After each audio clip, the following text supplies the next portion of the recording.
सबको नमस्ते, जय हिंद। पिछले वीडियो में हम लोगों ने सल्तनत काल के विस्तार के बारे में देखा था।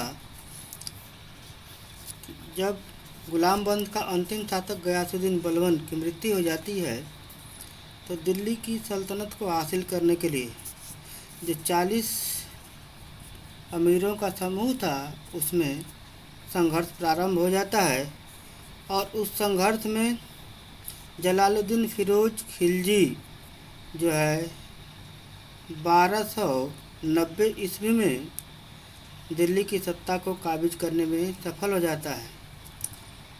तो इस प्रकार हम लोग देखते हैं कि जो सल्तनत काल है उसमें सबसे पहले खिलजी वंश का जो शासक था जलालुद्दीन फिरोज खिलजी, जो 1290 से 1296 ईस्वी तक शासन रहा, उसने नियमों में धर्मता लाई और मानवता को ध्यान में रखकर उसने नियम कानून बनाए, लेकिन लोग उसे उसकी कमजोरी समझने लगे।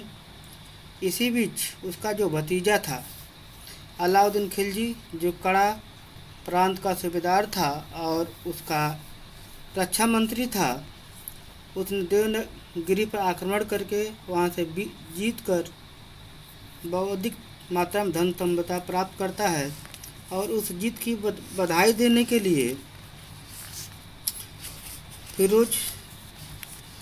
जलालुद्दीन फिरोज खिलजी जो है उससे अपने भतीजे अलाउद्दीन खिलजी से मिलने कड़ा पहुंचता है और वहां पर उसका धोखे से अलाउद्दीन खिलजी द्वारा हत्या कर दी जाती है और स्वयं दिल्ली सल्तनत का शासक बन जाता है।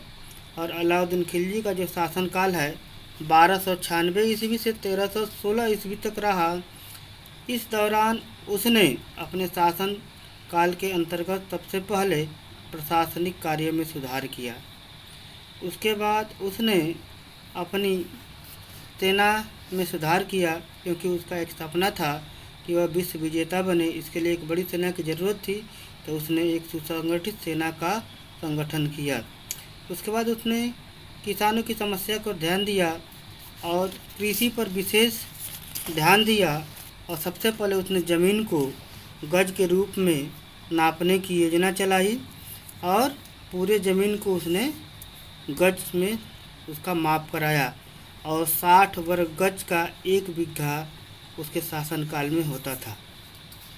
इसके बाद उसने कृषि के साथ साथ उसने उसके जो 40 अमीर सरदार थे उन हमेशा जो है सुल्तान के प्रति षड्यंत्र करते रहते थे, तो उनके षड्यंत्रों से बचने के लिए उसने उन 40 अमीर तुर्क सरदारों पर भी लगाम लगाया और उन्हें किसी भी प्रकार की उत्सवों को आयोजन करने के लिए सुल्तान से अनुमति लेनी पड़ती थी।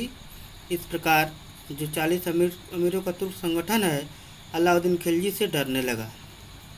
उसके बाद अलाउद्दीन खिलजी ने अनेक सामाजिक कार्य किए, अनेक महलों को बनवाया और अनेक युद्धों का सामना करते हुए वह जो है पूरे भारत में अपने शासन करने में सफल होता है। तो आइए आज हम लोग देखेंगे अलाउद्दीन खिलजी की प्रमुख विजयों के बारे में देखेंगे।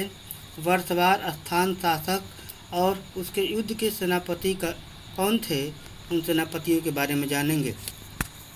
तो सबसे पहले जो है अलाउद्दीन खिलजी जो है 1298 ईस्वी में गुजरात पर आक्रमण करता है और उस समय गुजरात के शासक कर्णदेव थे और उस युद्ध का सेनापति जो है उसका विश्वास पात्र सेनापति उल्लू खां और नुसरत खां थे और इस युद्ध में उसे बहुत सफलता मिली, विजय प्राप्त हुई। उसके बाद 1301 ईस्वी में रणथंभौर पर उसने आक्रमण किया और उस समय रणथंभौर का शासक खमीर देव थे और उस युद्ध का संचालन स्वयं अलाउद्दीन खिलजी ने सेनापति के रूप में किया। उसके बाद 1303 में चित्तौड़ पर उसने आक्रमण किया और चित्तौड़ के उस समय शासक थे रतन सिंह। इस युद्ध का संचालन भी अलाउद्दीन खिलजी ने स्वयं किया और इस युद्ध में भी उसे विजय हासिल हुई। उसके बाद 1305 ईस्वी में उसने मालवा पर आक्रमण किया और उसमें मालवा के राजा थे राजा महलक देव। और उस युद्ध का संचालन जो है उसका विश्वास पात्र सेनापति आइन उल मुल्क ने किया और इस युद्ध में भी उसे विजय प्राप्त हुई। उसके बाद 1307 ईस्वी में उसने देवगिरी पर आक्रमण किया और देवगिरी का उस समय जो राजा था, शासक था, रामचंद्र देव थे। और इस युद्ध का जो संचालन जो है उसका सबसे अधिक विश्वास पात्र सेनापति था मालिक काफूर ने किया और इस युद्ध में भी उसे विजय प्राप्त हुई। उसके बाद 1308 ईस्वी में उसने सिवाना पर आक्रमण किया और सिवाना के राजा से शीतल देव और इस युद्ध का नेतृत्व अलाउद्दीन खिलजी ने स्वयं किया। इस युद्ध में भी उसे सफलता मिली, विजय प्राप्त हुई। उसके बाद 1309 ईस्वी में उसने तेलंगाना पर आक्रमण किया और उस समय तेलंगाना के जो राजा थे प्रताप रुद्रदेव द्वितीय थे और इस युद्ध का संचालन उसका प्रमुख सेनापति मलिक काफूर ने किया। उसके बाद 1311 ईस्वी में उसने जालौर पर आक्रमण किया और उस समय जालौर के जो राजा थे कान्हड़ देव थे और इस युद्ध का संचालन उसका प्रमुख सेनापति कलामुद्दीन ने किया और इस युद्ध में भी उसे विजय प्राप्त हुई और अपार धन संपत्ति प्राप्त हुई। उसके बाद 1311 ईस्वी में ही उसने होयसल पर आक्रमण किया और उस समय होयसल के जो राजा थे वीर बल्लाल तृतीय थे और इस युद्ध का नेतृत्व भी मलिक काफूर ने किया।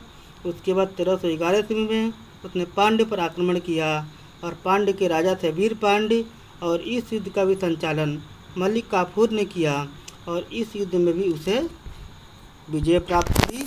इस प्रकार देखते हैं हम लोग कि अलाउद्दीन खिलजी ने लगभग पूरे भारत पर आक्रमण करके अपने साम्राज्य में मिला लिया था। अब हम अलाउद्दीन खिलजी के बारे में कुछ रोचक तथ्यों के बारे में देखेंगे।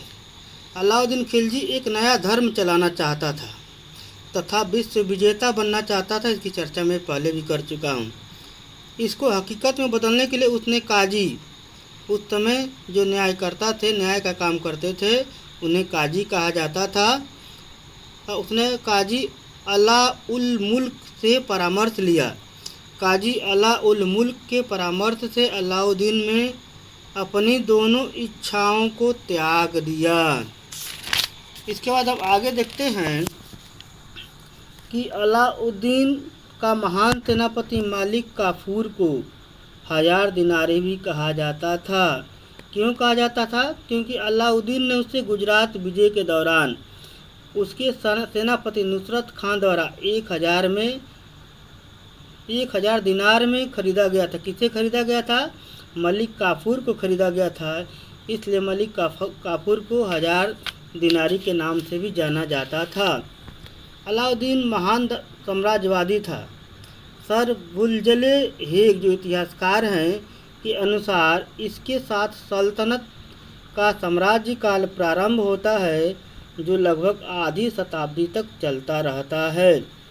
चित्तौड़ के राजा रतन सिंह की रानी या पत्नी पद्मिनी को कहानी का आधार बनाकर 1540 ईस्वी में मलिक मोहम्मद जायसी ने पद्मावत ग्रंथ की रचना की थी, जिस पर अब से कुछ महीने पहले पिक्चर या फिल्म बनी थी जिसका लोगों ने विरोध किया था।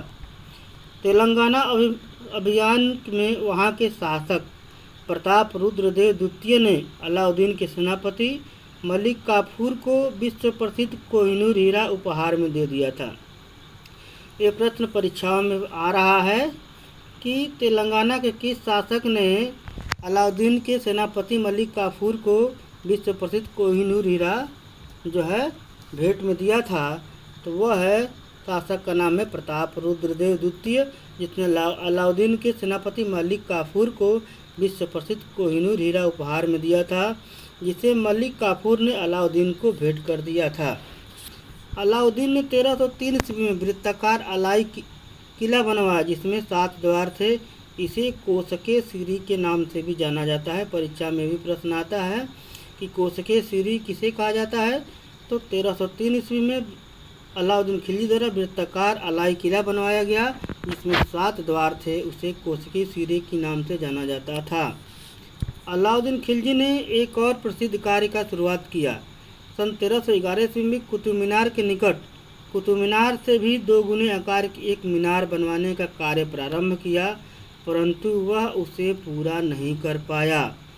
जिस प्रकार कुतुब मीनार को गुलाम वंश के प्रथम शासक कुतुबुद्दीन ऐबक ने निर्माण कराया, लेकिन वह उसे पूरा नहीं कर सका, उसे पूरा इल्तुतमिश ने कराया।